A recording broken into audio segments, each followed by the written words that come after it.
Hello everyone, I'm pleased to announce my new tour for 2024. Beginning in early February and running through June, Tammy and I and an assortment of special guests are going to visit 51 cities in the US.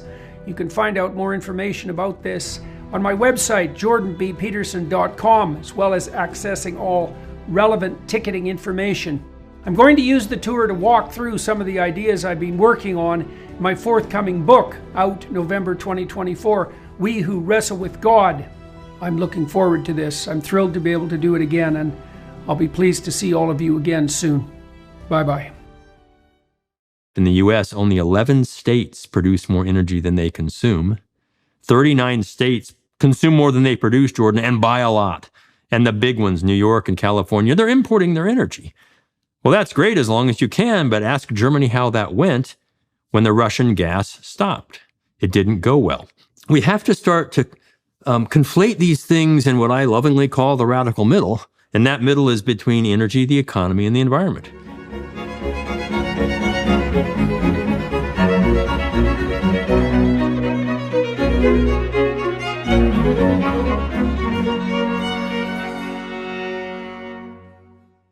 Hello everyone, I'm talking today with Dr. Scott Tinker. I met Scott at the ARC conference, Alliance for Responsible Citizenship, in London at the end of October, where he gave a very well-received talk on the nexus between energy and the environment. And it's been the most popular talk on the ARC website on YouTube, racking up about 1.2 million views as of today. And so I felt, for a variety of reasons, that it would be worth delving into Scott's thought and his background in more detail. I've had a number of people on the podcast who've talked about the energy-environment relationship, particularly as it pertains to climate, which is obviously a determining element when you're plotting forward an energy strategy. We talk a lot about the relationship between energy and the rectification of absolute privation. There's a lot of people in the world are still living hand to mouth, you might say. And a huge part of the reason for that is that they don't have access to clean, reliable, plentiful, inexpensive energy in whatever form, and are reduced to doing things like burning dung or wood if they're fortunate. The problem with that is that poor people, there's many problems with that, but one of the problems is that poor people living hand to mouth don't take a long-term view of such niceties, let's say, as environmental sustainability, which doesn't occupy the forefront of your thinking if you're trying to figure out how to scrounge around in the dirt so your children don't starve like today. And so there is evidence that working to eradicate absolute privation around the world with the provision of more inexpensive energy, for example, would simultaneously be the best possible pathway to genuine environmental sustainability. As when people become more wealthy, or even a little bit wealthy, they start thinking over a long term and are more concerned with the viability of the environment, for example, or even able to conceptualize such a thing. And so we delve into that in great length, trying to flesh out what a more multidimensional view of human flourishing and environmental sustainability might be. So, Scott, the last time we saw each other was in London at the end of October, and you did a speech there, which has been extraordinarily well received. On the ARC website, Alliance for Responsible Citizenship, your speech on energy and the environment is the most popular speech. Now, I think Konstantin Kisin probably has you in total views because his speech has been distributed in other locales and has kind of gone viral in multiple places. But it was very interesting to me to see this happen because, well, that sort of thing isn't predictable. I think there's probably 30 speeches up now. And it wasn't obvious that it would be a talk on energy and environmental policy that would take the spotlight. Obviously, you did something right. I mean, it's a very well done talk technically. You know, it's very accessible and you're very engaging. And so that certainly didn't hurt. But why do you think, first of all, what did you think of the ARC conference? And also, why do you think that your speech struck a chord? It's got about 1.2 million views as of today. Yeah. Yeah, that's good. I liked the ARC conference, and I appreciate the invitation there, really do. I love the diversity of the audience, representing global thinkers. That was nice. And the broad depth, Jordan, of the speakers themselves and the breadth of the topics. I didn't expect some of the things, to be candid with you. We went from faith and family all the way through to education and, of course, energy and the environment and poetry and music. It was phenomenal. So congratulations to you and the Baroness for putting together a really excellent engagement. I really enjoyed my time there. So thanks for that. Yeah, it was fun. Yeah, Eh? it was fun. We figure we missed one major area that I think we're going to rectify. We didn't talk about virtual identity. And I think we're going to add that as a category. So that would include discussions of digital currency, for example, et cetera, and all the potential nightmares that come along with that. But it would also cover more broadly, increasingly we have a virtual self, and it isn't obvious at all what rights that virtual self has or even who owns it in some fundamental sense. And that's actually a major problem, and it's going to get much worse. So, we'll rectify that with the next conferences. So why do you think, what is it about your speech, do you think, that struck a chord? Maybe you could outline, first of all, what you talked about, but also provide some insight into why, people have really taken it to heart. Yeah. I just have a really big family, and I made them all watch it. Yeah, you must have a very big family.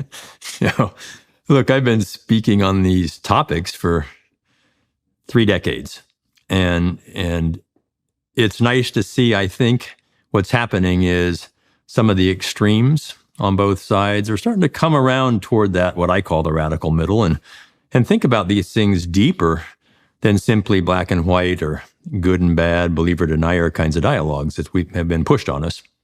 So I think that's striking a chord now. People that I've been hearing from all over the world on that speech, actually writing from every corner independently, are saying, thank you for your objectivity, your balance, for not trying to be, flamboyant or shove an opinion down our throat. Thank you for the data.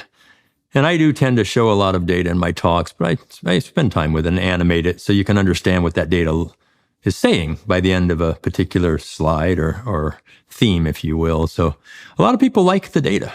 Young people at that conference, by the way, came up to me very much and very often, and they said, we so appreciate your tone, not telling us what we should think or what to do, but just offering this kind of setting, if you will, of the energy, the environment, and the economy for us to think on. And that may be striking a chord now. And I know you do that too. I really appreciate your efforts and others who were at that conference to get us thinking. And I think it's just time to think.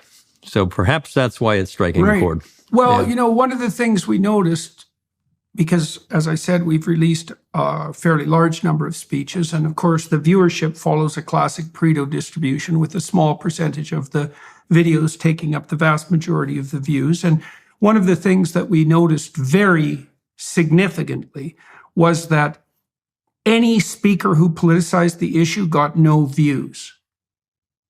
Right, so it was people who spoke 2 ways. They either spoke on first principles, so they took a more philosophical rather than a political view, and then more educational. And so I think you probably tilted more towards the educational side, although there was a philosophical aspect in your insistence that what we're always attempting to do is balance trade-offs, right? And there's a philosophical notion there that there's no perfect solution, and that many other competing goods have to be taken into account when we're trekking through something as complex as the relationship between the energy and the environment, which is an impossibly complex nexus. And so one of the things we've also learned, although we kind of knew this beforehand, but it's really been driven home, is that when we invite speakers, even if they're political figures, we're going to, first of all, focus on political speakers who can speak from first principles and do something more educational. And we're going to inform all our speakers that that's much more likely. It's much more in keeping with the ARC enterprise, and it's also much more likely to be successful. There's a political figure in Canada, Pierre Poilievre, who's now the leader of the Conservative Party in Canada. and most likely to be the next prime minister. And he's become a real expert user of social media. And so he ran his leadership campaign for the Conservative Party completely outside the legacy media, giving virtually no interviews. He created all his own ads, and he's done something very interesting in the last month. He's produced 2 17-minute documentaries, one on housing and one on debt, that they kind of look like PBS documentaries. You know, they have that flavor, that back when PBS wasn't a political enterprise. They have that flavor. And it seems to me, I've also found on my podcast that more political speakers, regardless of their fame, tend to attract disproportionately few views. Mm-hmm. That's interesting. So I think that people are really hungry for a different approach to problems, and one that's in keeping with what you did, which is like a serious discussion of the facts, dispassionate presentation of the facts at hand, understanding they have to be viewed through the nexus of like a multi-dimensional value hierarchy, trying to negotiate those, not claiming that the experts know what pathway forward is best. I mean, the problem with that view is that, well, just because you're an expert on energy doesn't mean you know how to balance energy expenditures with education. Absolutely. Right? And much less healthcare and everything else that has to be taken into account. Right. So, okay, so let's go to your background. Yeah. Quick comment before you go. Yeah. I speak in Canada a lot. In fact, I'll be in Toronto next week, speaking to the national. Oh, I'm there. We should have dinner. Oh well, I'm speaking to the National Bank of Canada at their energy conference, and we're starting to see that what you just described is this desire for more depth, and I think that kind of sums it up well, particularly this younger generation of people. And I have a PBS talk show. We're recording our 5th season.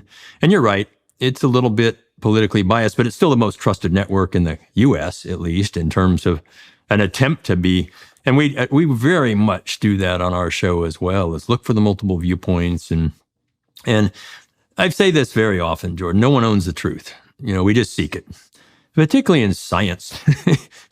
We scientists live a tortured life of always questioning everything over and over. Skepticism, it's part of science. And that's where I think I might have kicked off my speech, I'm recalling now, there in London. Following your lead, there was a bunch on kind of religion and faith early on, I think day one. And I talked about that a little bit, that you could define faith much better than I can.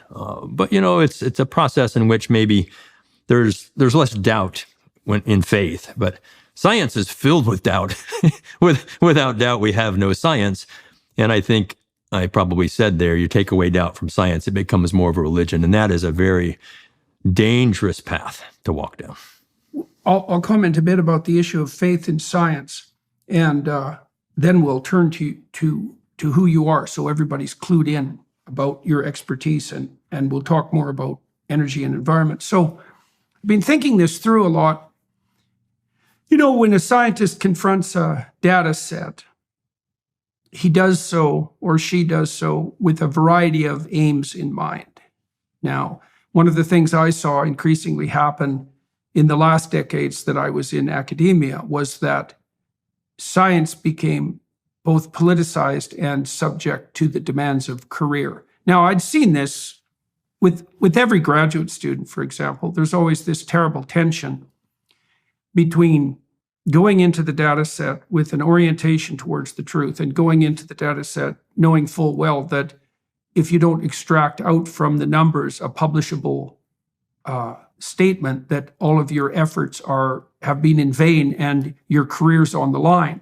And you know that whenever you're doing statistical analysis, when you're conducting scientific inquiry, you're always balancing that demand to falsify your own cherished notions, even those upon which your reputation are based, and to demonstrate to yourself that your current experiment was a failure, with the opportunity and requirement to follow the truth.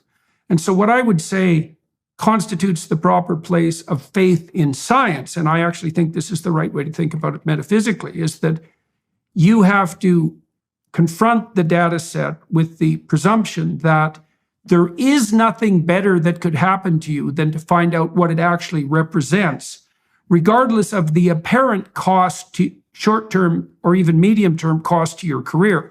And even more than that, to believe that in the long run, medium to long run, if you actually pursue the truth in your statistical analysis, even though you may pay a short-term price in disruption of your pet theories and the failure of the odd experiment, your career is going to be much more reliable and much broader and deeper as it iterates across time. That's called learning.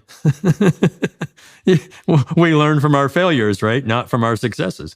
Well, and it's also predicated on the assumption that learning is possible, that the universe is rational, and that if you learn from your mistakes, that the consequence of that will be better for everyone. And those are the axioms of faith, I think, that are part and parcel of the scientific process. Not belief in the overall validity of a given set of facts, which is more like a totalitarianism. Yeah. No, that's very interesting, and I think well put. It's the challenge academics face, and I have been one for 23, 24 years now, out of the industry for 17, is the push, as you described, to get your research published. And journals want to publish failures.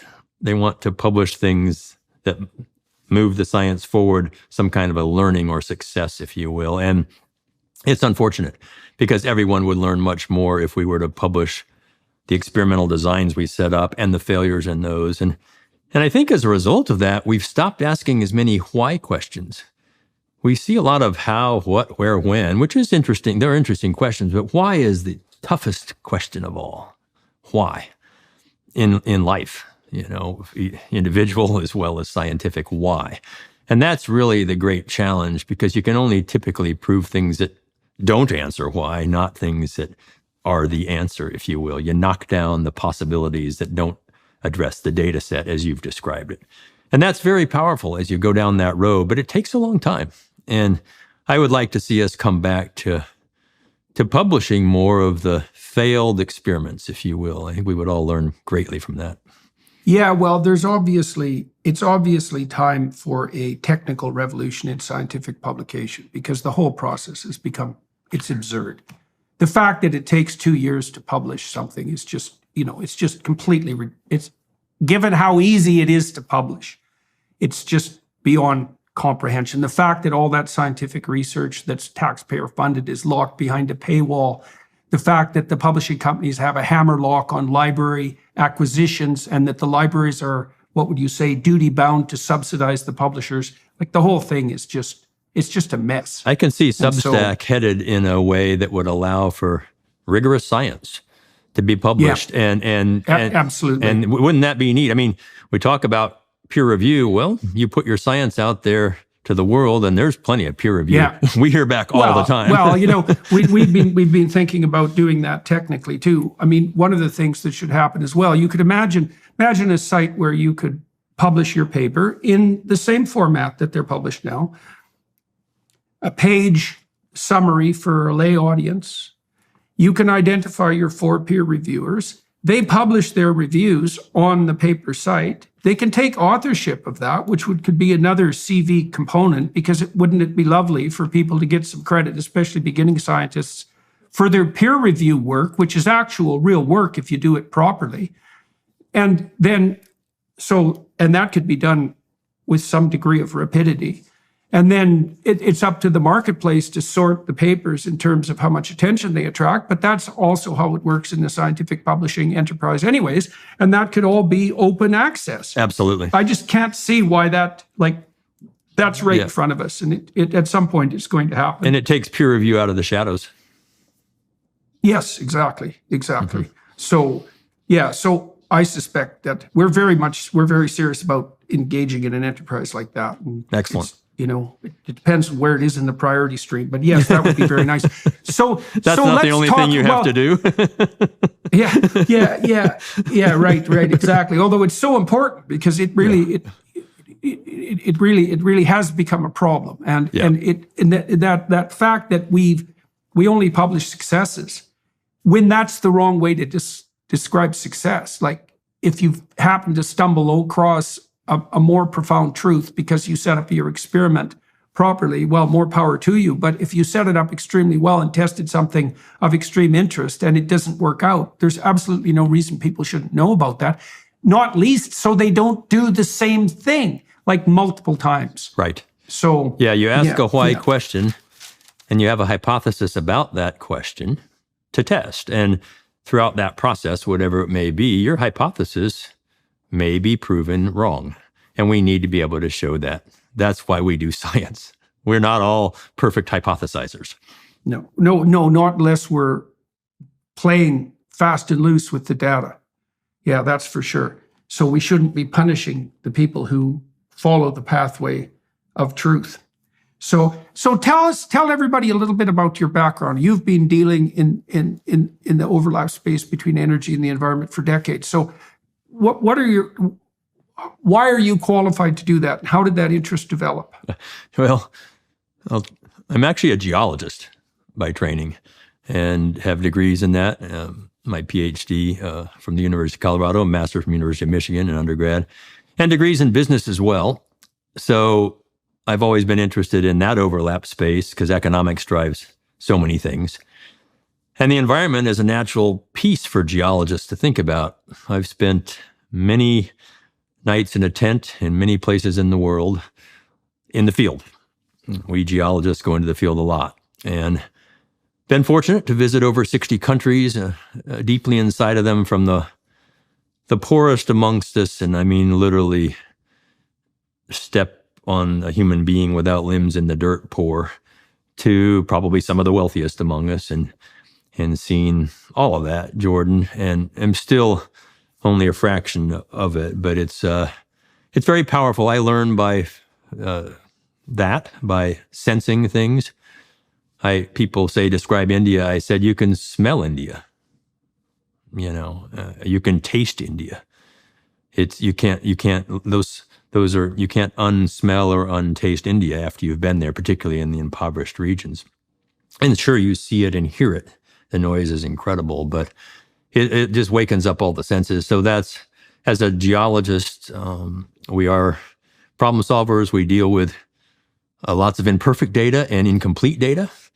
I particularly have studied the subsurface, which means you only get very small samples of things, and you have to do interpolation and extrapolation and modeling and data analysis, and knowing that your answer isn't right.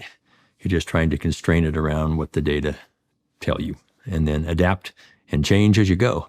So that's my background as a scientist and a business person. I happen to have not built, but over the last 24 years, from 90 people to over 250 people, the largest research organization at UT Austin, other than a Navy-funded one. And we do energy, environmental, and economic research all over the world. And half of our 250-person staff are international, not U.S.-born at least, and so very diverse and fun. Yesterday was my last day as director after 24 years. I fired myself. So, at 64 years old, it's time to let other folks have that fun, and I've got plenty to do into the future, and hopefully some things with you. So that's kind of my background. Filmmaker. I host a PBS show. I do radio broadcasts and lots of speaking around the world, and have through the years. Got a wonderful family, a wife of 40 years now, and 4 kids, all grown and gone, and they're all data scientists. And and so they just keep teaching me how little I know. And aren't they right? So anyway, that's a little bit of my background. The 40 days leading up to Easter, Lent, starts on Ash Wednesday. That's February 14th. This is a time of intense prayer, fasting, and giving. Hallow's annual Pray 40 Challenge is one of their most popular. Last year, over 1 million people joined. This year's Pray 40 Challenge focuses on surrender and includes meditations on the powerful book, He Leadeth Me. This is a story about a priest who became a prisoner and slave in the Soviet Union during the Cold War. His story is one of ultimate surrender. And we are called to offer up our own worries, anxieties, problems, and lives to God. There will also be Lent music, Lent-specific Bible stories, and other Lenten prayers like the 7 Last Words of Christ with Jim Caviezel. Download the app for free at hallow.com/Jordan. You can set prayer reminders and track your progress along the way. Hallow is truly transformative and will help you connect with your faith on a deeper level. So what are you waiting for? Download the Hallow app today at hallow.com/Jordan. That's hallow.com/Jordan.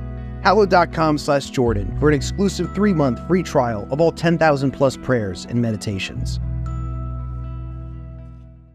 All right, so let me ask you, given that background, let me ask you some questions. So I've been trying to understand the energy environment business nexus for about 3 decades, I would say, and trying to use my experience in assessing scientific literature and reading scientific papers to get a sense of the situation. And so I have a provocative question maybe to begin with. So I came across the data. Let me step one step back. My understanding initially was the idea that global warming, such as it is, was going to produce an expansion of the world's deserts and make our sphere more arid and uninhabitable. And instead, what I've seen since the year 2000 in particular is the rapid greening of a very large geographical area, which I believe NASA has now estimated at twice the size of the continental US. 3 times the size of the Amazon jungle, has greened since the year 2000. And the reason for that is that carbon dioxide levels have gone up. And what that means is that although there's been a certain arguable degree of heating, so to speak, because of that, it's made it easier for plants to breathe. And when they can breathe easier, their breathing pores shrink in size, because they don't have to expose themselves to so much surface area. And because of that, they can conserve water much more efficiently. And because of that, they can grow in areas that would have otherwise been too arid. And because of that, we're seeing a tremendous amount of greening, not in places where there was already plenty of water, let's say, but in semi-arid areas, so that the deserts, like the Sahara, particularly in the south, are now shrinking. And so part of me thinks, when I look at the data from a bird's eye view, let's say, that the most striking ecological fact of the last 20 years is the radical increase in green space on the Earth's surface. Now, that also accompanies something like a 10 to 15% increase in crop productivity, which is also a major piece of data, right? And that's also a consequence of carbon dioxide, increased carbon dioxide in the atmosphere. And then I add to that other data that I've seen that shows that by long-term historical standards, so over periods of millions of years or tens of millions of years, the atmosphere of the world is actually very much devoid of carbon dioxide. And so although there's more than there was 200 years ago, there have been periods of time where the planet was a lot greener and a lot lusher, where there was way more carbon dioxide in the air, and that seemed to be pretty damn good for plants. So I look at all that and I think, okay, so if there was no political nonsense around this and we were just analyzing the data as of today, why wouldn't we conclude that carbon dioxide increase as a consequence of fossil fuel consumption is a net good? Yeah, no, this is an interesting dialogue. I think you laid it out well. I said in Joe Manchin's Senate hearing about two and a half years ago now, it's important. It was one of his big climate hearings. Fatih Birol was there and a couple other folks, just 4 of us. And I said it's important to be both completely factual and factually complete. And factually complete is hard, Jordan, as you know. None of us can do it. It's just, there's too much. Now, we can be completely factual. We can all have facts, and they're as well presented and known as we can. We're not trying to mislead necessarily, or maybe we are, but factual completeness is difficult. So you're what you outlined there, let me try to address on a couple levels as succinctly as I can. One is a geologist. Very true. There have been levels of carbon dioxide in the atmosphere that exceed today's by 20 times. Okay. 8,000 parts per million, not 420. Okay. When? Well, back in what we call the Mesozoic. This is when the dinosaurs roamed the earth, the Triassic, Jurassic, and the Cretaceous periods in that era. Plants were huge. Leaves on plants were enormous. Animals were large, obviously. Dinosaurs were around. There were small ones as well. The earth was pretty healthy. It was warmer. Okay. It was really, truly what's called the greenhouse time. And I'm not talking about, we could talk about these if you wish, the glacial, interglacial cycles that are about 100,000 years long that we deal with now, and Milankovitch described very well. I'm talking about tens to hundreds of millions of year cycles, greenhouse, icehouse, greenhouse times, when the earth has been devoid of ice for the most part and covered in ice as a snowball earth. So the Mesozoic was one of those times when it was high CO2, very warm and very healthy.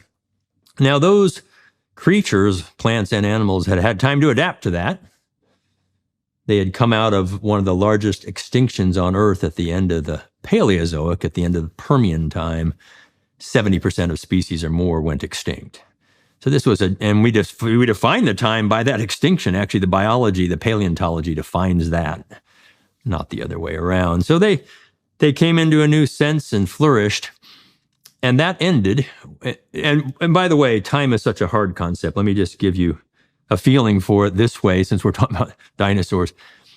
Often you'll see in a diorama in some museum a T-Rex having a battle with a Stegosaurus, right? Well, it turns out Stegosaurus had gone extinct long before T-Rex came about.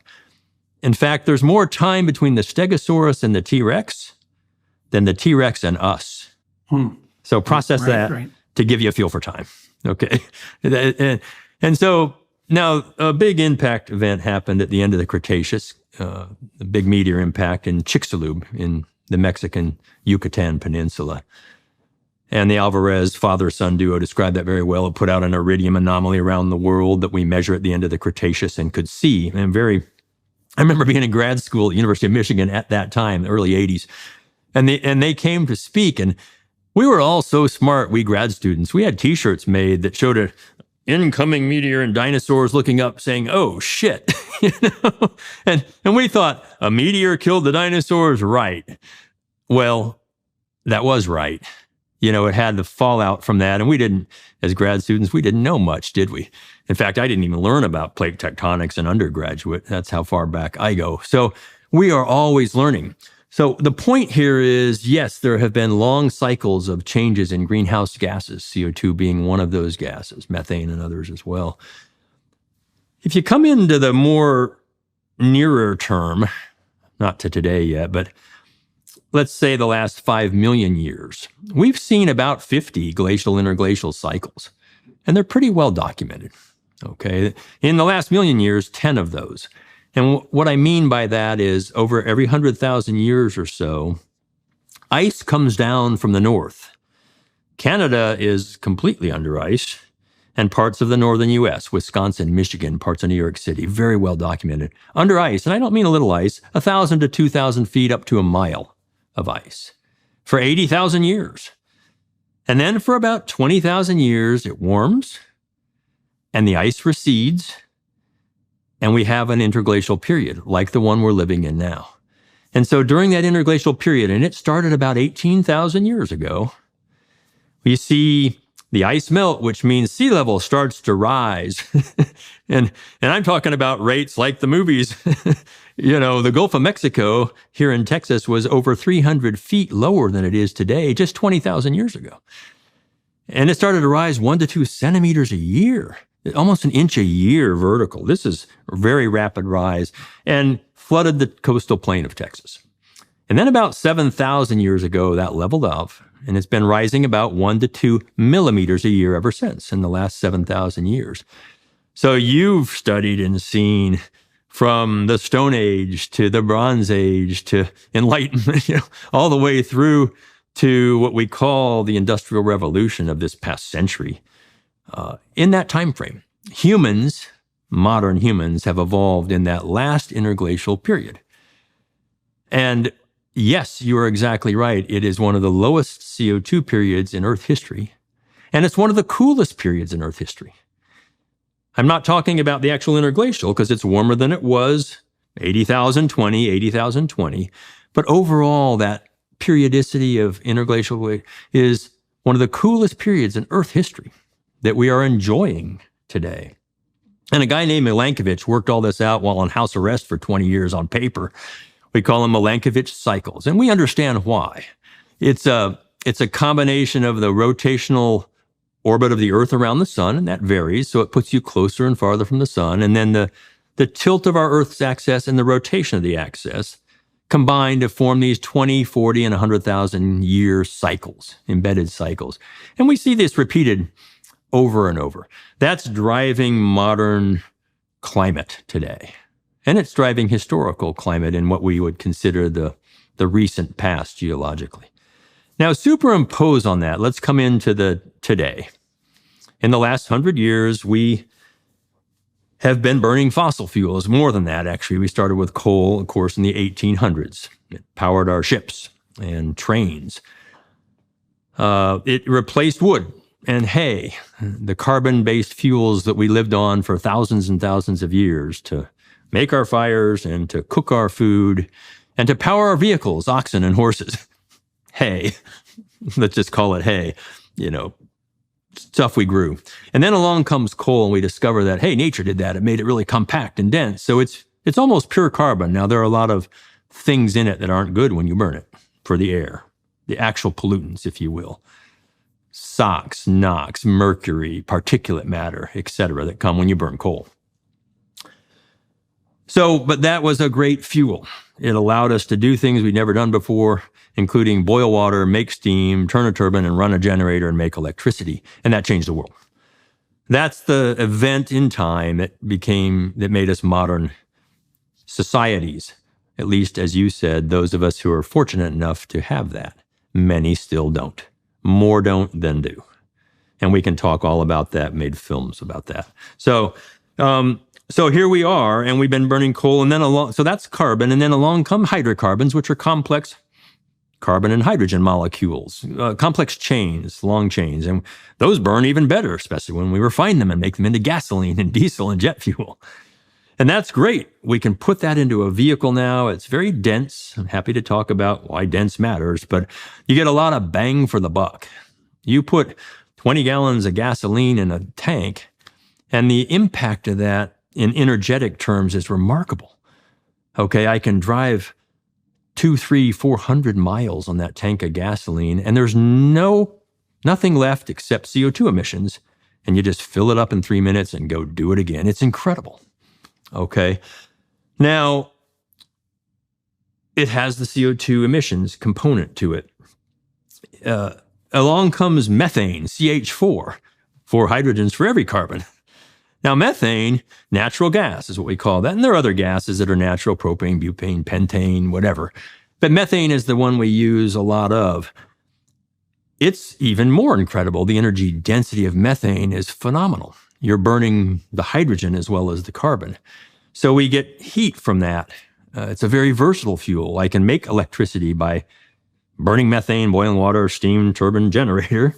I can put it directly into vehicles in a compressed form, compressed natural gas. I can use it as a molecule to make things like plastics or ammonia for fertilizers. You mentioned agriculture, and those fertilizers again changed the world. So that all is natural gas. Plastics. It's one of the most versatile molecules we have today, and it will be around a very long time. Produces less CO2 when you burn it than oil or coal, but it still produces CO2. And methane itself is a greenhouse gas, a pretty potent one. Doesn't last as long in the atmosphere, but it's pretty intense, more intense than CO2 in the atmosphere. So these, as you said, are very complicated. But we've moved out of this carbon economy into a hydrocarbon economy, and now we're truly coming into a methane economy. And that economy It won't be a few more years before we are actually burning more methane than coal in the world globally, not just modern societies, but as a world. And that's the methane economy. It will have arrived. And good thing, because it does so many positive things for humanity and human flourishing, and also less in terms of its environmental impact. It doesn't have the sulfur and the nitrogen and the particulates. Good thing we've gone there. And then from methane, we can make hydrogen, and methane is the best molecule to make hydrogen. So you've heard about a hydrogen economy. Your listeners probably have. Hydrogen isn't formed naturally very much. It is in places, but you got to make it. You got to split molecules, either a water molecule, H2O, or methane, CH4, the two common ones. That takes energy. Less energy to split methane than water. So energetically, and economically, it's better to use methane as a source of hydrogen. And we'll be off in the hydrogen economy in some phase. And you can use hydrogen for a fuel, and you can use it as an electricity carrier and all sorts of other things. So this has been a really nice natural transition that's been happening, driven by efficiency and physics. And when those happen, the economics are good, and so the markets adapt them and they grow. And that's what drives progress at the end of the day. That's a long narrative, but well, there's three themes I want to pick up on in that. One is cycles, one is time frame, and one is progress. Sure. We can define all those. So let me continue with my doubts, let's say.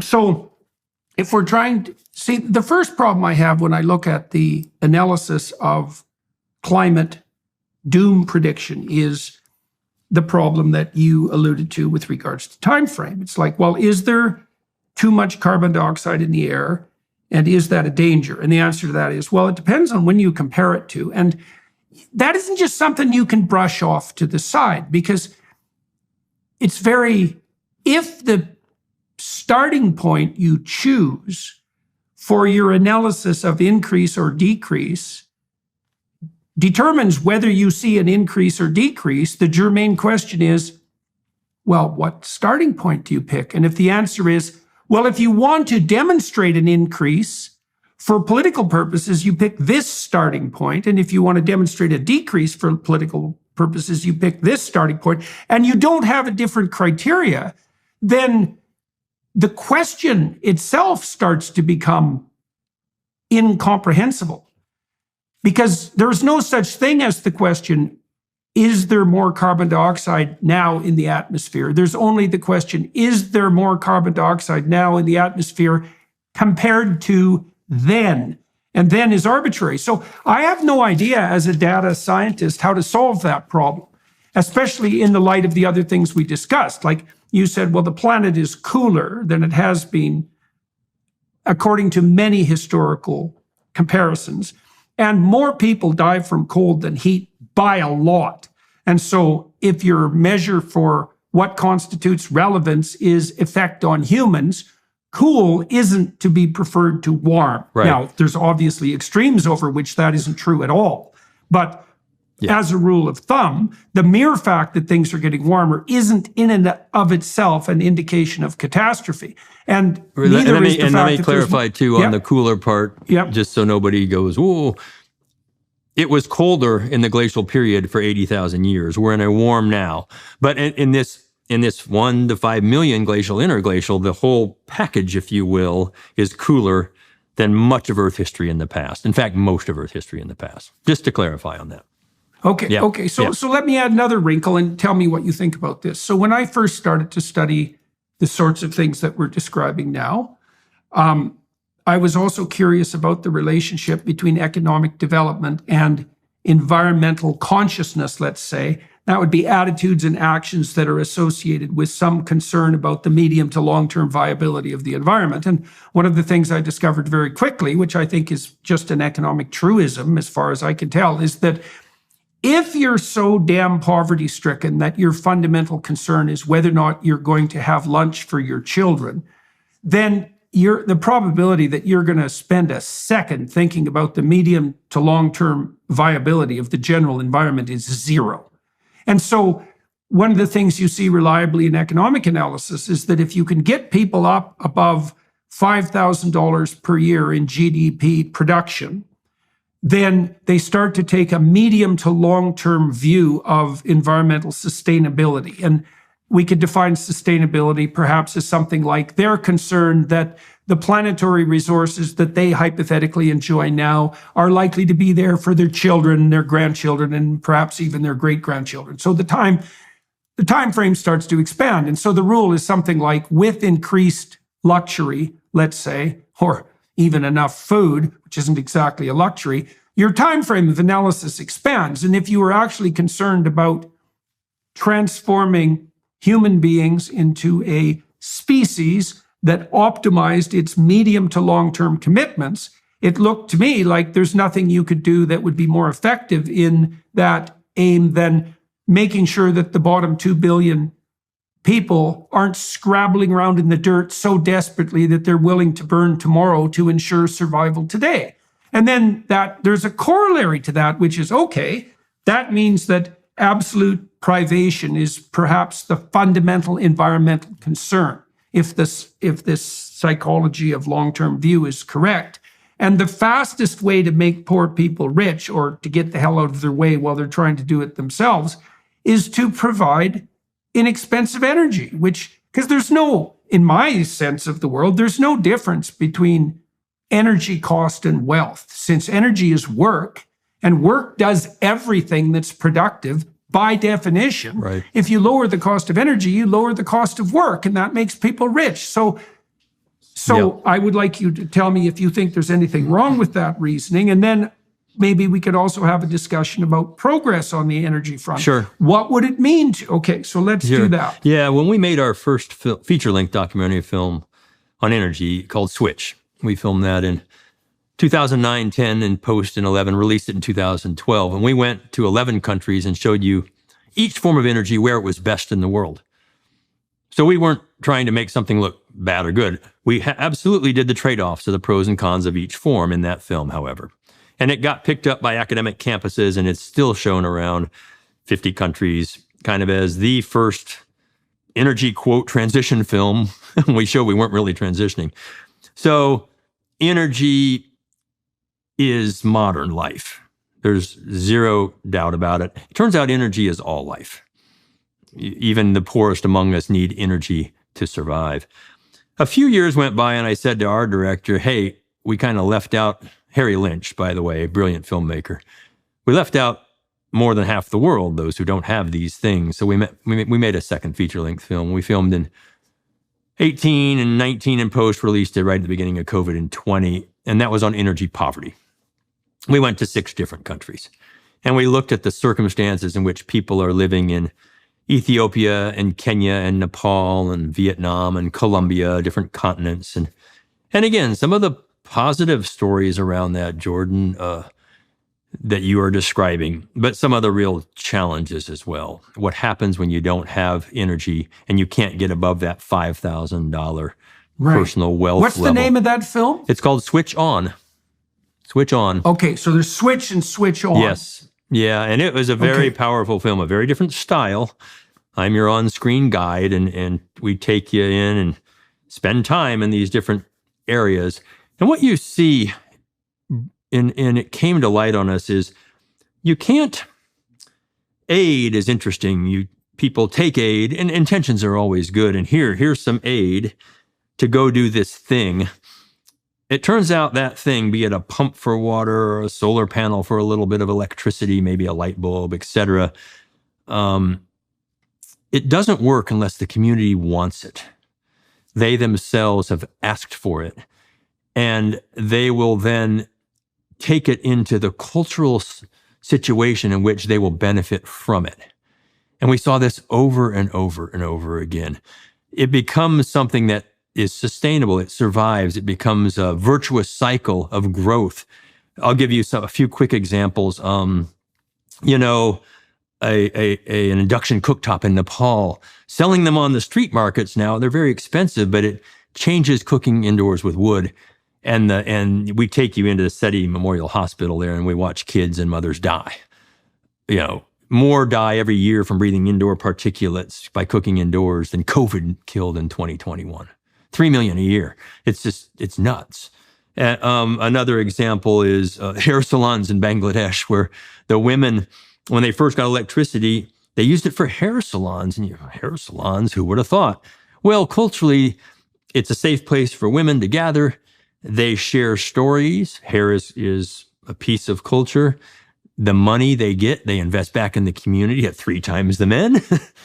And so all of a sudden we have a virtuous cycle. We take you to Kenya and look at pumps for water to grow agriculture. Farmer John, so his backyard is now growing crops at more than he needs so he can sell them into the marketplace.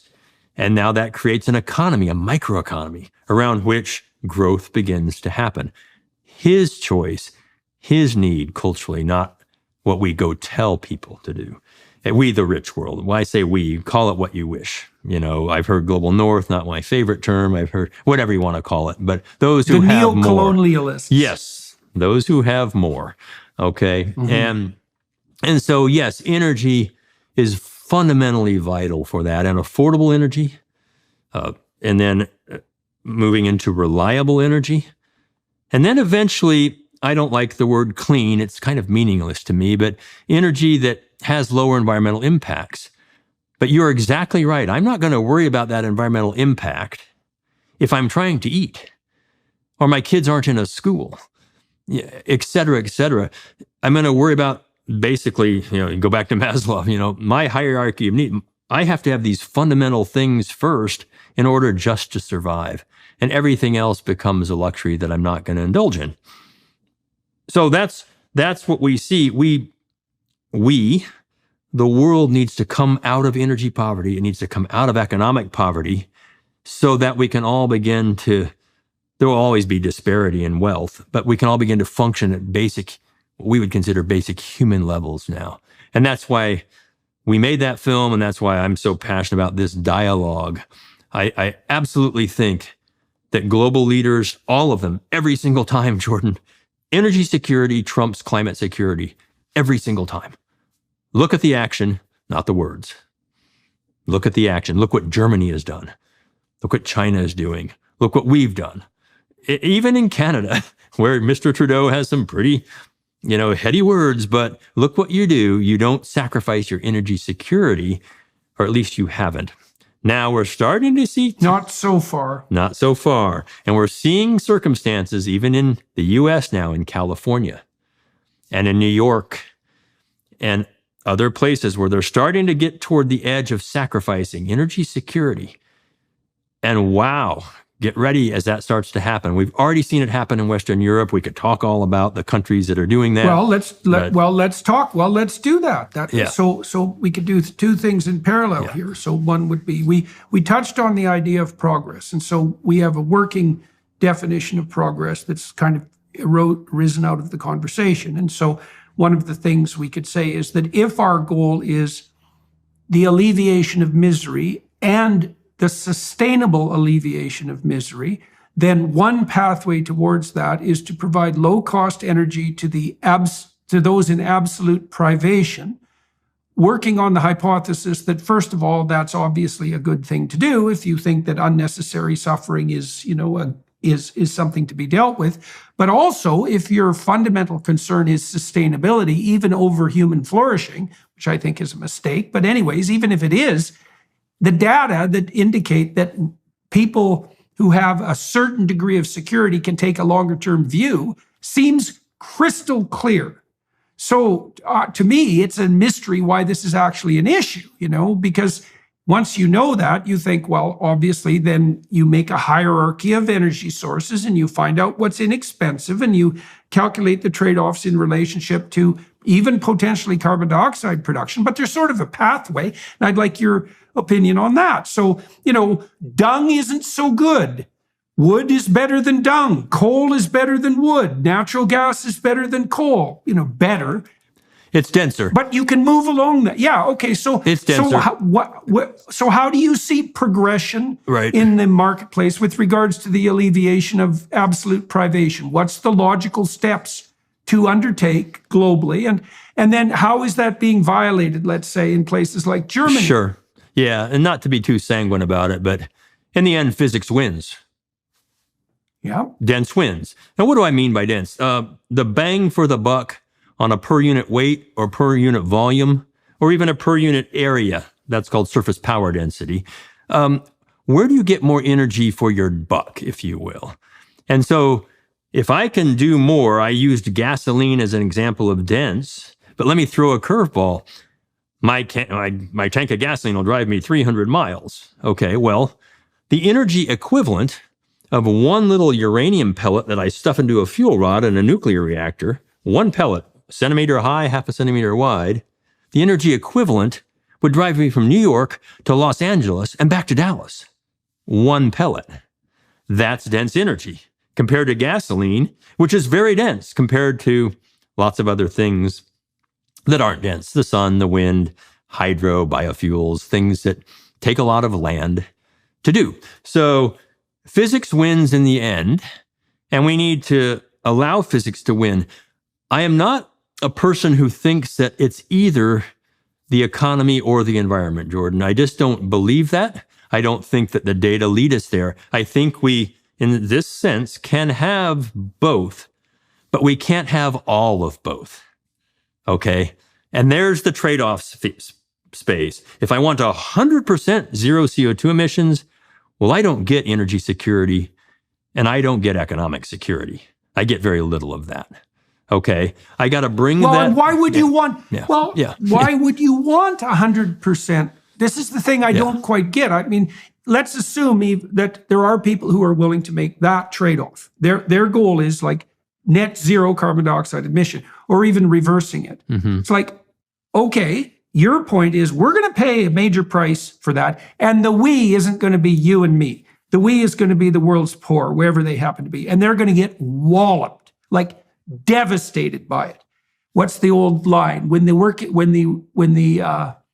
aristocrats catch a cold, the working class dies of pneumonia. Well, it's always the case. If 5% of the world's population is barely hovering on the edge of viability, and you double their energy costs, they all die. Yeah. It turns out this is not good. So it turns out 60% of us live in some level of energy poverty today.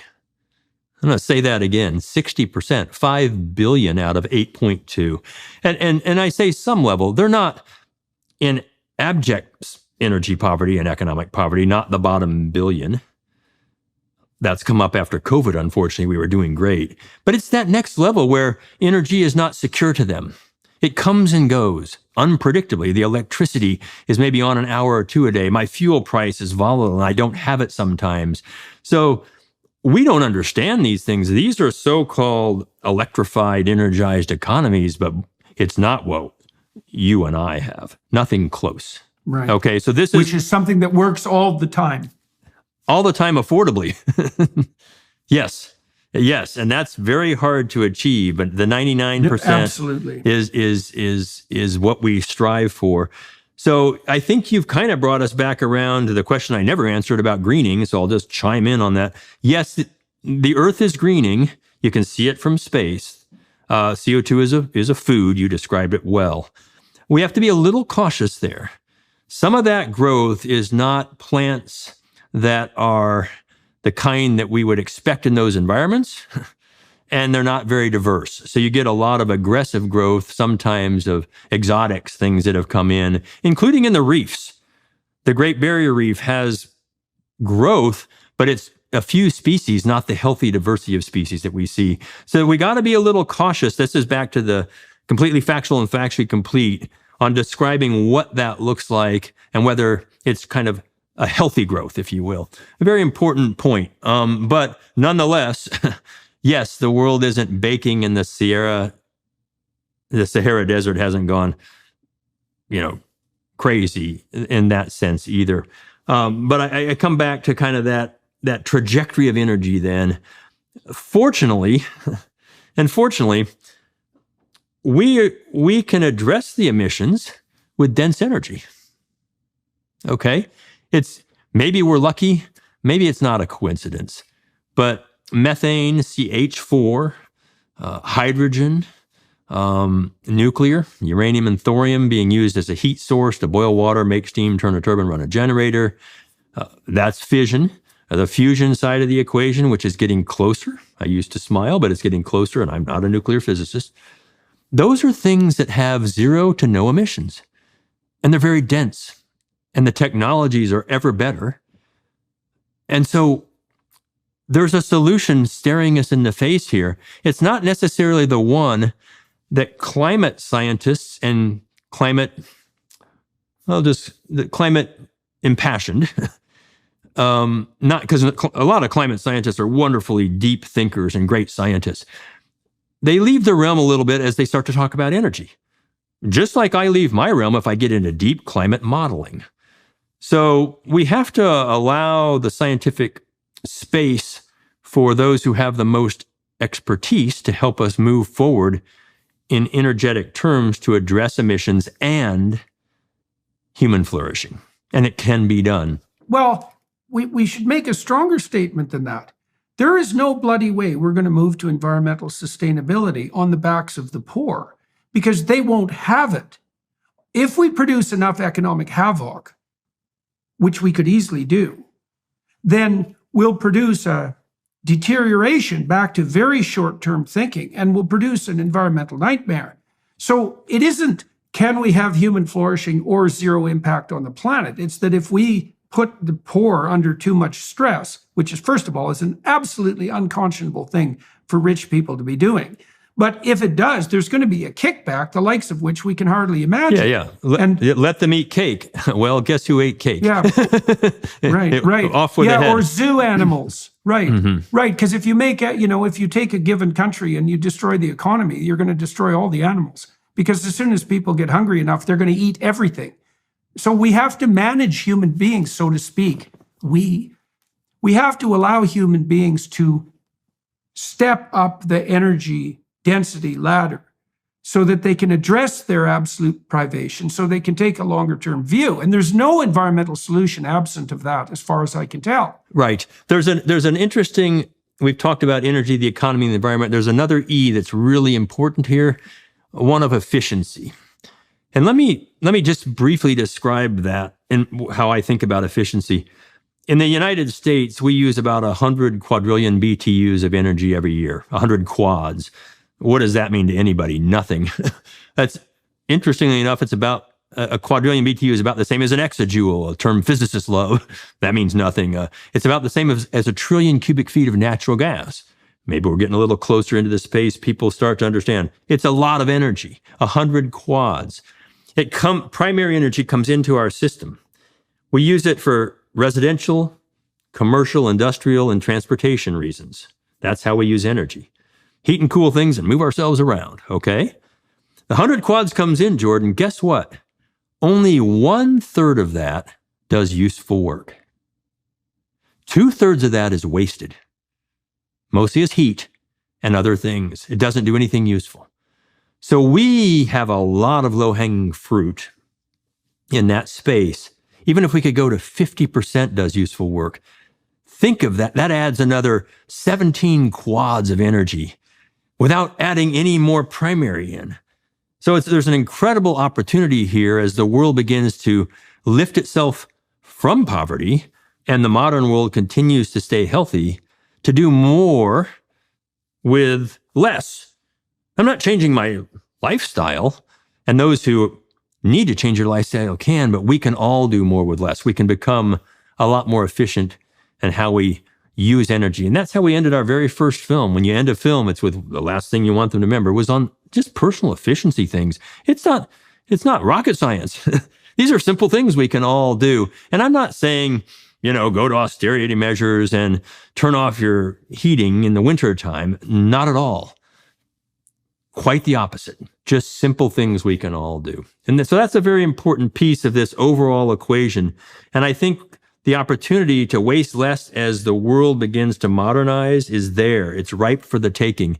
That's one of the things we, the modern societies, can transport to evolving, developing and developed and emerging economies is efficiency as they gain energy.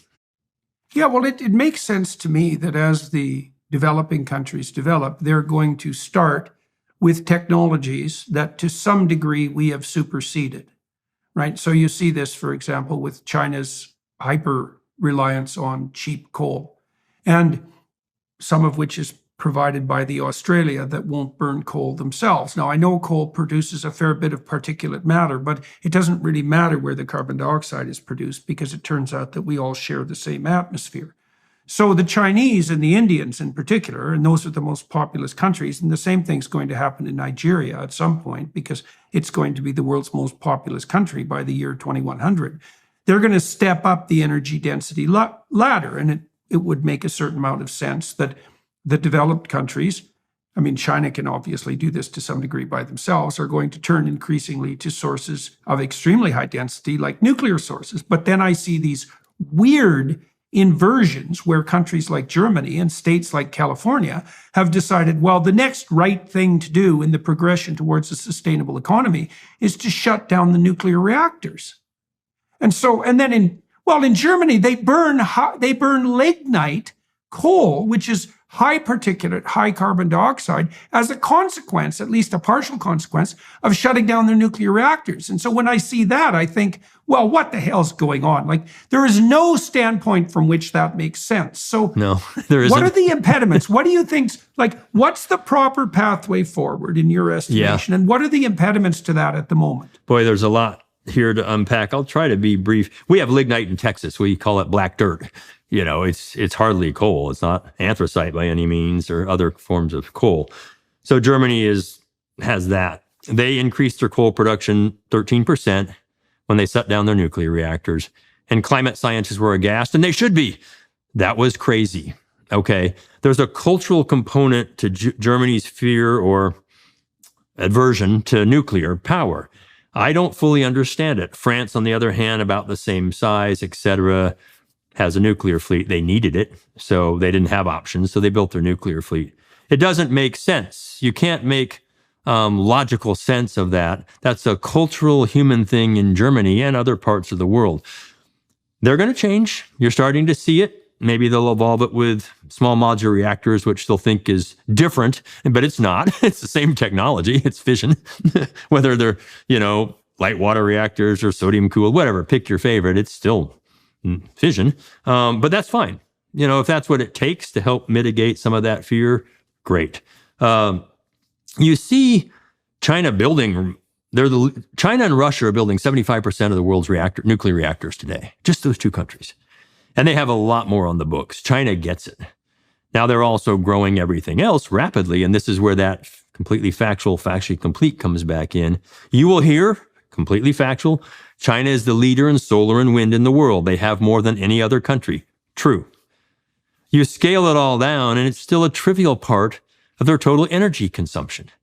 It's just a few percent of the power alone, electricity alone, and electricity is only 20 to 25% of total energy. So this is the scale challenge, Jordan. China has to have it all, and they are going toward dense. China's energy alone, China's annual energy consumption alone, just that country, is more than all the electricity consumed in the world combined. All the electricity in the world. Okay? So that's a scale challenge. We just have to start to understand the scale. You said it very well. India and China combined are 1 out of every 3 people on the planet today. 1 out of 3. Now, getting a little population demography, China's birth rates or fertility rates are some of the lowest in the world at 1.2. India is now at 2.1, which is the replacement rate. India has come down to 2.1. Who knew? I didn't. There's a great demographer. A shock. Yes. And a UT Austin guy. And what's been happening since the last 30 years, picture this graph. I'm a data guy. The bottom is GDP per capita. And this axis is fertility rates. Right. Okay. Right, yeah. So I was looking at those the other day. It's incredible. Every large country in the world, over 1 million people, since in the last 30 years, the fertility rates are just plummeting. All of them. And they're moving toward wealth. They're not wealthy. They're moving toward wealth. And so this is a remarkable trend underpinned by energy. Now, there are a lot of people very concerned about this, including China. This gets philosophical. We define growth as good. If you're not growing, you're dying. China's not growing in population anymore, and they don't bring people in like we do in our countries. So they're seeing their population do this, and how are they going to continue to grow? And how's the world going to grow? What we see in those studies is around 2080, that's not very far away. The world peaks at 10 billion people from our 8.2 today, and it doesn't plateau. It plummets back down. Right. It plummets. Well, so you've added another interesting and counterproductive observation. So even if you were concerned about human impact, yes, let's say, if that was your primary concern, was human impact on the biosphere, no matter how that was measured, your logical steps forward would be to make the poor rich as fast as possible, not least because that is by far the most effective method of population control we've ever invented. As you pointed out, it's absolutely staggering. Step in one. some countries. Yeah, step one. Yes, well, and so now I would say, as you've already intimated, that the fact that fertility rates have declined so precipitously is going to become a problem in and of itself. But we can leave that aside. We can especially leave that aside if we're concerned about human impact on the planet, because we would recognize that as a net good. So even if you're one of these people who, derived from the Club of Rome, think there are far too many people on the planet, the obvious cure for that is to make everybody rich because they stop having babies. So it's another reason that I can't understand the pervasive nature of the insistence, for example, that we have to deindustrialize to serve the planet's interests most appropriately. And then we can look at practical examples like Germany, where this is starting to be implemented, and all the consequences appear to be negative, including the fact, so Germany, and I think I have these figures about right, energy is now 5 times as expensive in Germany as it needs to be. But it's also far dirtier, it's more unreliable, and it's more dependent on dictators to provide.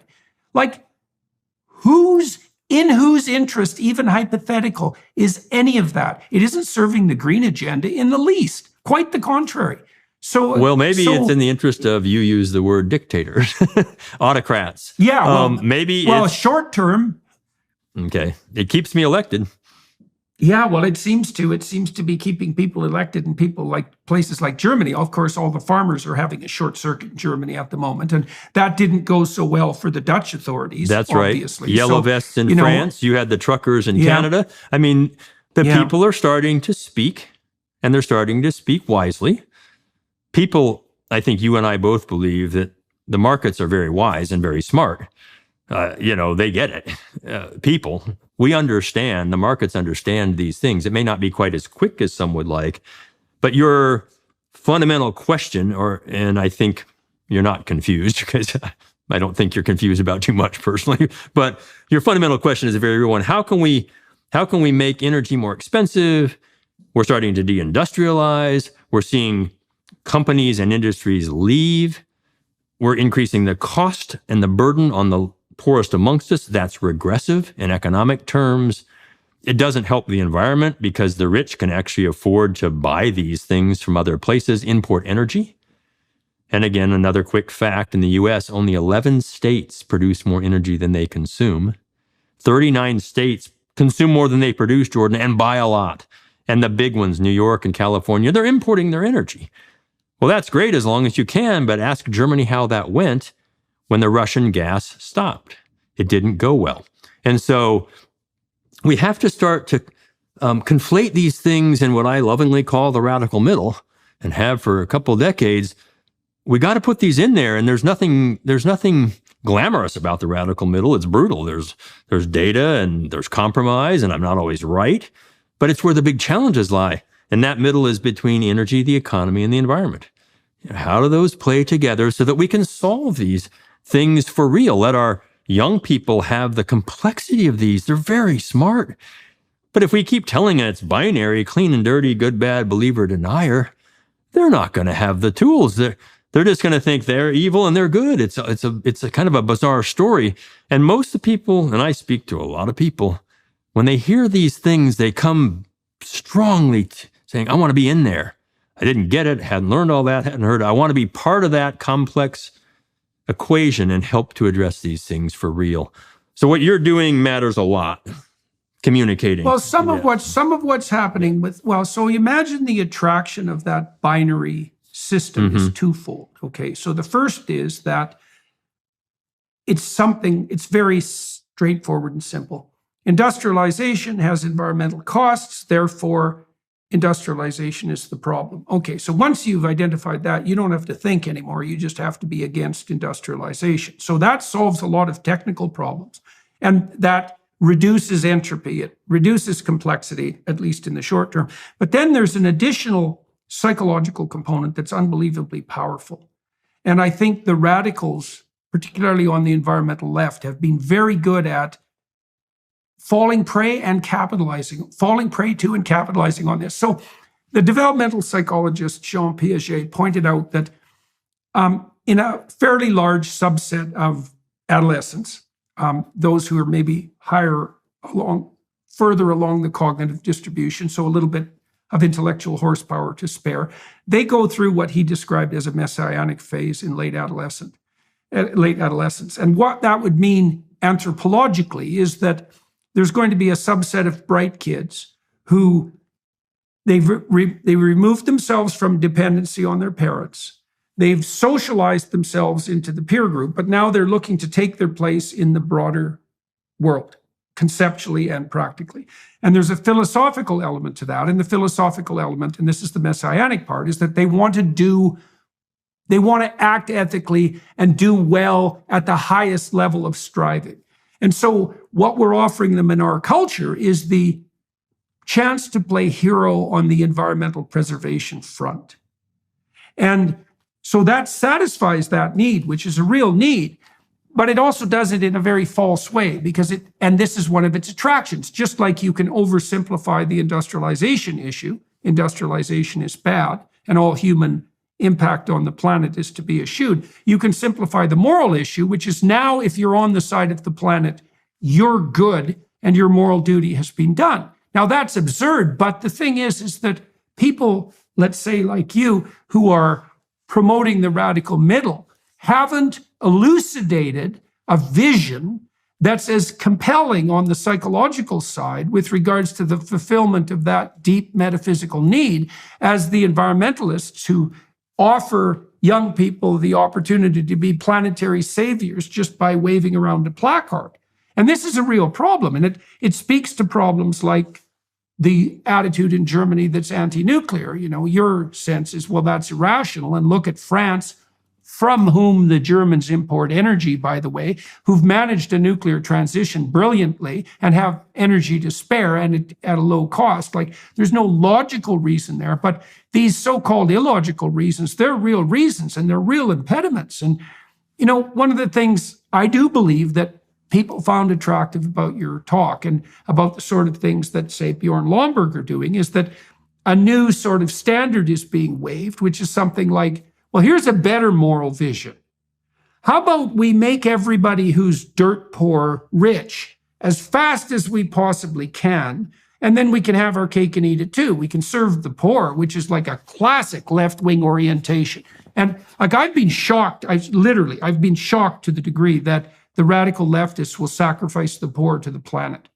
Because I wondered when push came to shove, because there's two competing tendencies there, right? There's the green environmental tendency, fair enough. But there's everything should be done in service of the poor tendency. And what we've seen time and again in the UK and Germany and Canada, and around the world, is that if we had to choose between hypothetically serving the planet and helping the poor, we'll pick serving the planet in a nanosecond, and to hell with the poor. And that's not a vision that a lot of people find particularly attractive. I think you are offering an alternative to that. Yeah, and I'll be extreme in this statement, but almost the elites have flipped. What used to be, the Republicans in the U.S. used to be sort of elite, if you will, and now they're working, I think, more with that next class than the Democrats are, the elite. It's almost flipped in a strange way. And again, that's an extreme characterization. Within those bodies, we have everyone. Okay, the whole spectrum. But I think you can have your cake and eat it too, as long as you don't try to eat the whole cake. Right. Okay. Right. Well, that's the net zero problem. Yes. It's like, no, zero. Like, Yes. no, net zero. That's the wrong measure. Like you can put that in your mind and you can remember it in a second. It's a nice cliche. But zero, it's like you're not thinking when it's zero. Right. Well, Right, it you're turns out not- when that report came out of the IEA a couple summers ago, I speak to a lot of boards and sit on several. I got a call from a CEO, and he said, "You got to come talk to my board this week." And so I did. I read it, and it was incredible the assumptions that went into that. This was pre-Glasgow. Okay, COP, I think it was 26 in Glasgow. They set up a framework in which there were a lot of crazy assumptions, but the craziest amongst them, Jordan, was this: that the energy consumption in the world would start to go down 2 years later, which is today. Down. Aggregate energy consumption in the world down in order to achieve that net zero. And there were a lot of other things. And I looked at that, and I made the figures, and I showed this wedge between GDP and human population before we peak in 2080, et cetera. That's literally impossible. Okay, it won't go down. Now we can help lower the per capita consumption, and therefore start to help things. Nobody challenged it. It became a roadmap for COP26. And I was with Dan Yergin. He was on our PBS show, and he said, "Scott, you have to write this up." So I put out a little piece called "The Road to Glasgow is Paved with Bad Assumptions," and it was. But we used it as a roadmap. I think this is one of the single more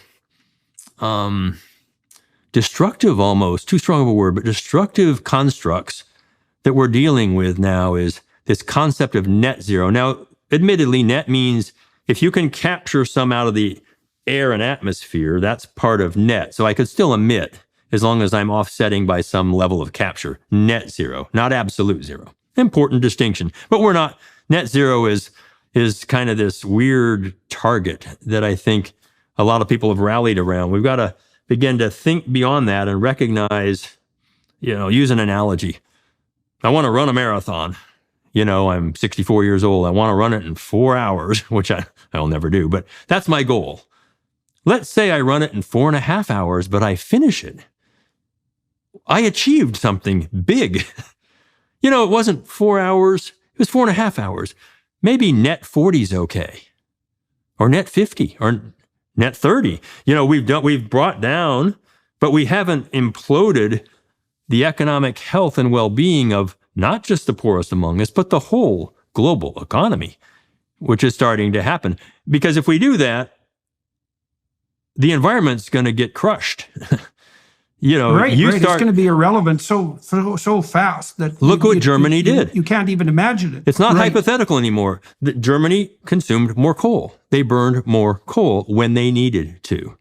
And other economies will do the same thing when push comes to shove. Global leaders, say it again, prioritize energy security over climate security every time. So we've got to so young people, you asked a good question. How do you get them away from just that? We have to begin to think away from A, B. Okay? It's not an A-B linear like that. It's actually A-B-C. You can't jump from A to C just to the environment. There's energy, there's the economy, and there's the environment, and it flows that way.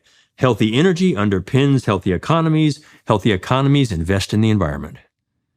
So the more we can accelerate that, the better. And young people working in there, if you could have two goals, lift the world up from poverty, isn't that amazing? And begin to clean up the environment. Not perfectly, but begin to clean up the environment. But intelligently. Intelligently. Well, the other thing too on the environment front, like it's also not obvious to me at all that the most compelling environmental problem is associated with carbon dioxide. It's not. So, not. So for example, one of my bugbears for a few decades has been the state of the world's fisheries, the oceanic management, because of all the stupid things we've done in the last 100 years, and we've done many things that weren't stupid, but of all the stupid things we've done, decimating the ocean's fisheries has to rank up there very highly. And like the estimates that I've read that I believe to be reasonable, and I'm certainly no extremist in this matter, is that we've depleted like 99% of the world's accessible fish stocks.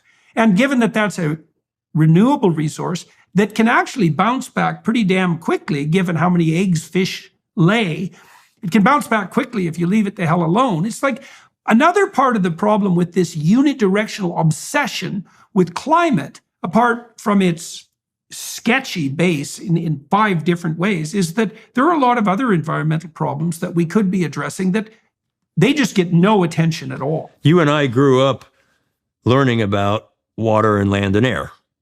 That was the environment we were protecting. Clean water and abundant water, tough problem. Clean soils and land, less land use is good, more with less, and clean air. Not talking atmosphere, air, local air. So the land, the air, and the water are 3 of the 4 components of the environment, and the atmosphere is a 4th. Those are not just interchangeable, they're interconnected.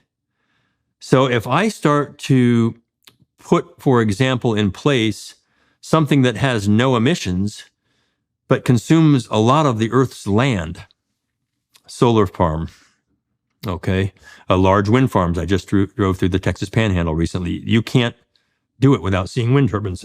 Doesn't consume all the land, but they're everywhere. Low density forms of energy use a lot of land to collect energy so that it can get it dense enough and abundant enough for us to use.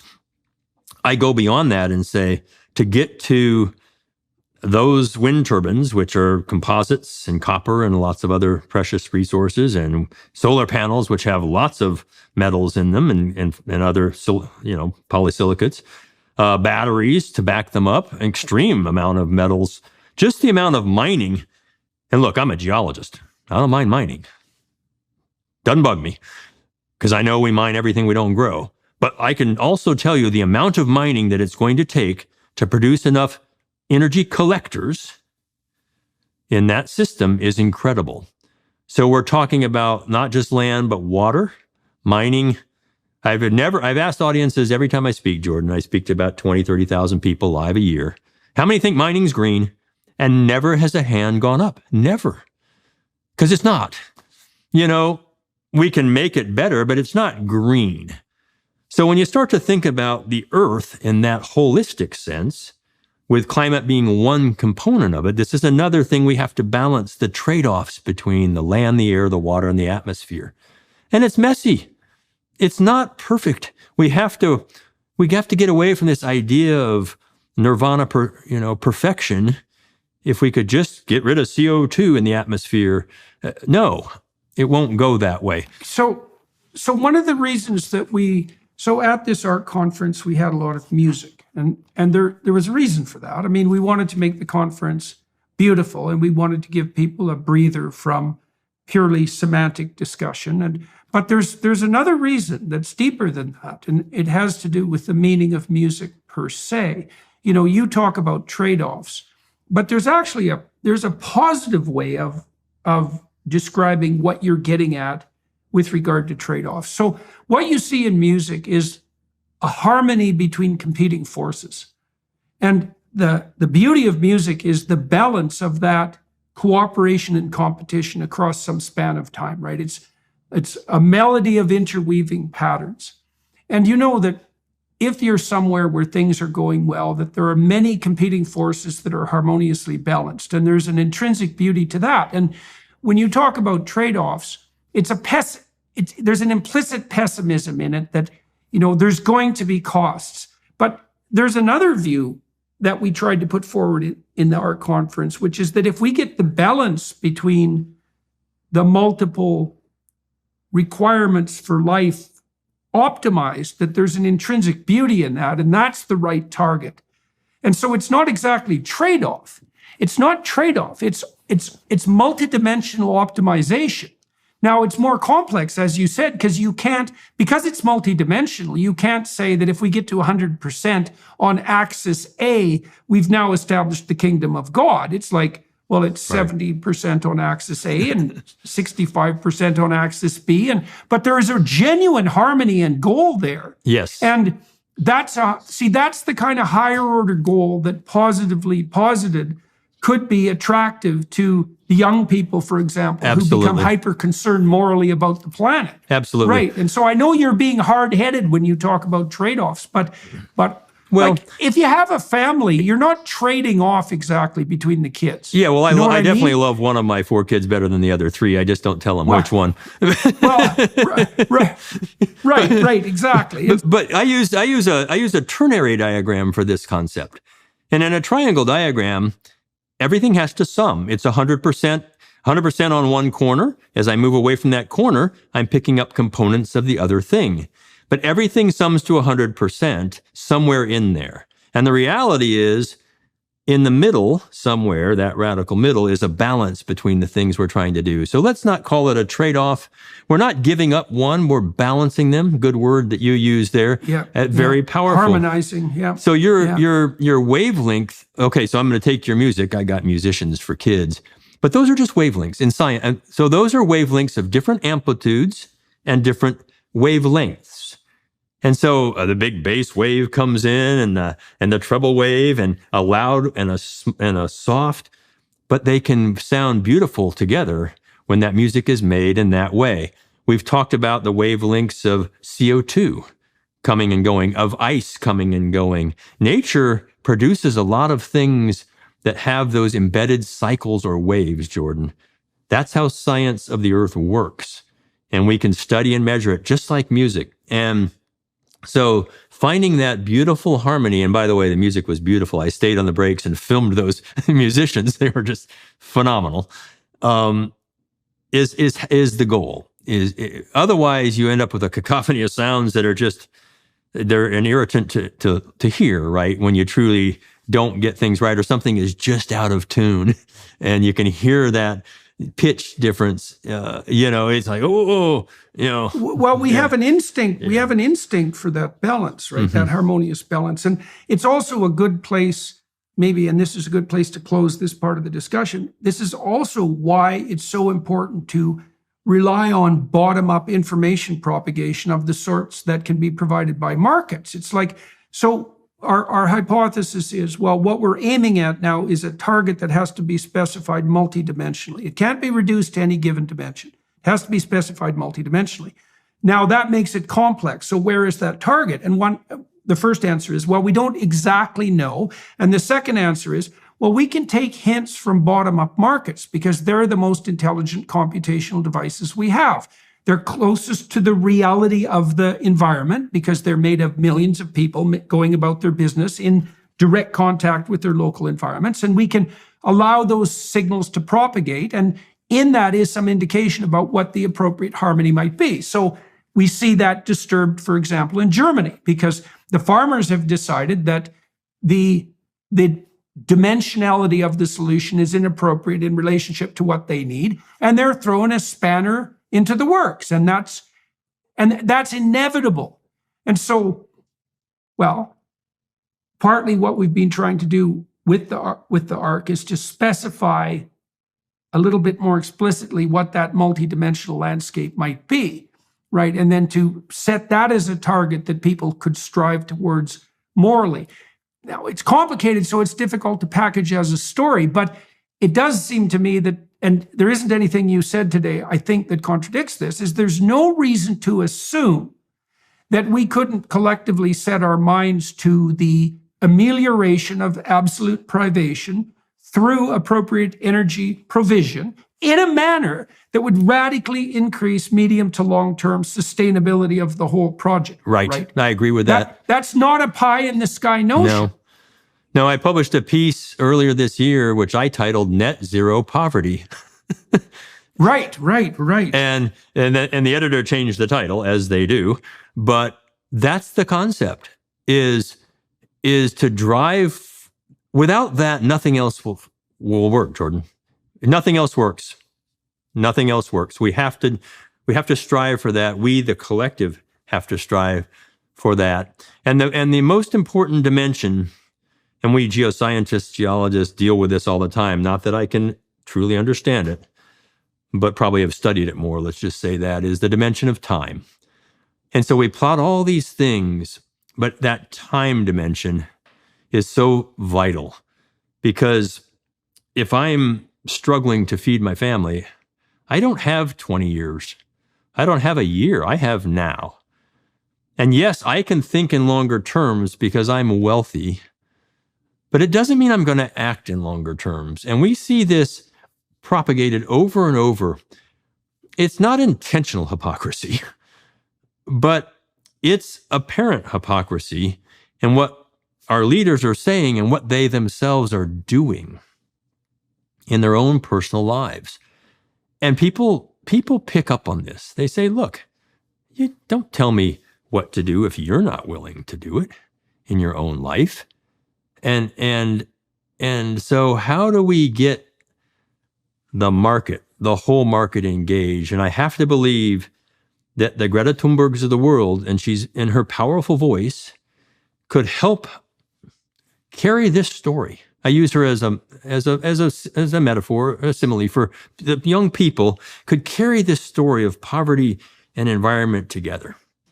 Okay, the dual challenge, if you will. So I gave a TED talk a couple years ago on this, the dual challenge, and talked a lot about how do we carry that. And so I said to them somewhere in the middle of that talk, and this was the shocker moment, as we were looking at solar panels, wind turbines, and batteries, 1,100 students in a room, and I explained where those come from, and I said, there's no renewable energy.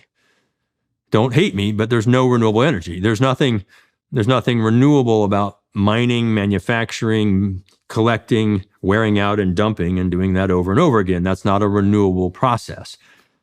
And that they digested, and a long line afterwards. But this is this complexity a little bit that they're ready to go for. You know, my kids range from 33 to 23. They're ready. They're brilliant. You know, they're ready to tackle this challenge. And I know the young people in the world are as well, if they can get structured around this. So at Switch, the not-for-profit I started many years ago, we do something called a case competition. It's universities around the world, teams of 4 competing on a case competition on energy poverty. And they're multidisciplinary teams, and they have 3 weeks to try to lift real countries out of energy poverty. And this year we gave them a pair of countries to compare and contrast. And it's hard. They keep wanting each one has a volunteer mentor, very powerful, and they present in real, there's cash prizes, online presentations, and they're so empowered. But it's so hard, and they're like, there's no answer. Correct. There's a suite of possibilities as you move out into that time future, that time dimension. But you can constrain that in real ways that don't fly off into sort of physics never land, if you will. And they come away empowered. We've done this 4 years in a row, several thousand students. Let's energize them to build this core, CORPS, core of young people.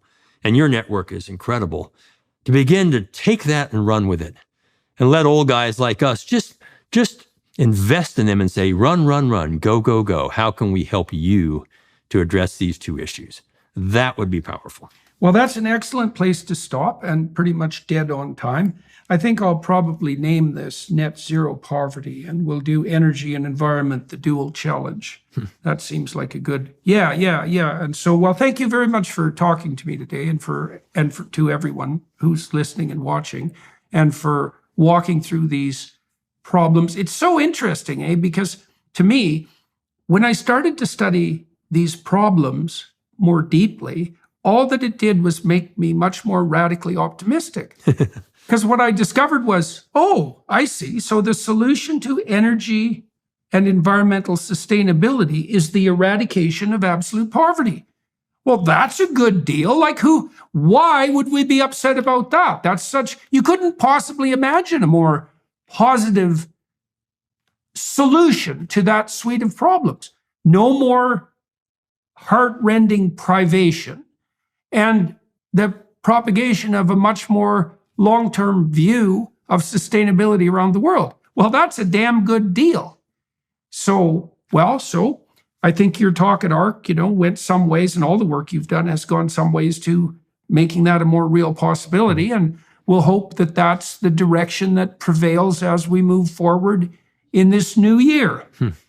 Jordan, it's been a privilege to be on with you, and thanks for the invitation, and thanks for all the work you do. Yeah, my pleasure. My pleasure. So thank you to everybody watching and listening. And this is the first podcast I've done in the new year. So happy New Year to all of you. And thank you to the Daily Wire Plus crew for making this possible.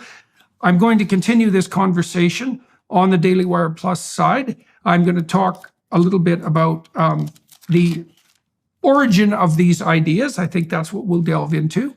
And also where you see them going in the future practically, and how that might be facilitated by this ARC enterprise. And so for those of you who are inclined, join us on the Daily Wire Plus side. And otherwise, thank you very much for your time and attention today. And thanks again, sir. Very interesting. Thanks.